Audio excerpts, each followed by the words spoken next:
తిరుమలలో శ్రీవారి వైకుంఠ ద్వార దర్శనాలకు భక్తుల రద్దీ కొనసాగుతోంది.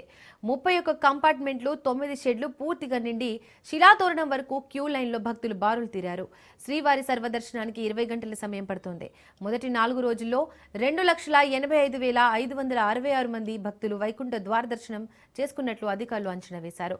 నిన్న ఒక్కరోజే అత్యధికంగా 83,000 మంది భక్తులు స్వామివారిని దర్శించుకున్నారు. ఇంత పెద్ద సంఖ్యలో భక్తులకు దర్శనం కల్పించడం ఇదే మొదటిసారని టీటీడీ భావిస్తోంది. రద్దీ పరిస్థితులను దృష్టిలో ఉంచుకొని భక్తుల రద్దీ దృష్ట్యా టీటీడీ అదనపు ఈవో వెంకయ్య చౌదరి ఎప్పటికప్పుడు ఏర్పాట్లను పర్యవేక్షిస్తున్నారు.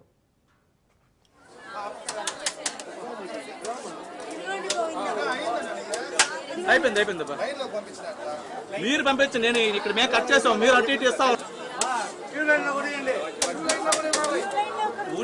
క్యూ లైన్ ఒకటి బయట సైడ్ తీసుకోండి సరిపోతుంది.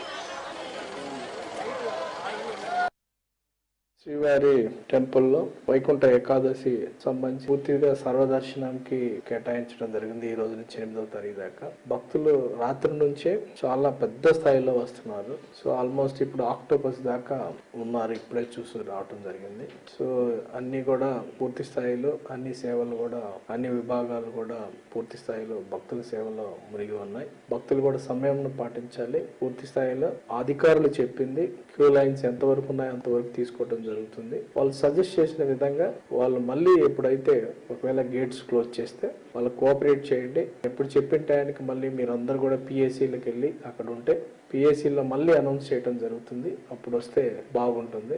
సో మీ అందరూ కూడా కోఆపరేట్ చేయాలి. ఎందుకంటే మనకి రోజుకి ఎంతమంది దర్శనం చేపిస్తాము. పూజా కార్యక్రమాలు అయిపోయిన తర్వాత, కంకెర్యాలు అయిపోయిన తర్వాత మనకి పూర్తి స్థాయిలో క్లారిటీ ఉంటుంది. కాబట్టి అందుకు అనుగుణంగా భక్తులు కూడా కోఆపరేట్ చేయవలసిందిగా కోరుతున్నాము. అలానే క్యూ లైన్ లో ఉండే వాళ్ళు కూడా కోఆపరేట్ చేయాలి. ఎందుకంటే పూర్తి స్థాయిలో సర్వదర్శనం నడుస్తున్నా కానీ గంటకి ఒక పరిమితమైన నంబరమే చేయగలం. కాబట్టి అందరూ కూడా రెస్ట్ తీసుకోండి.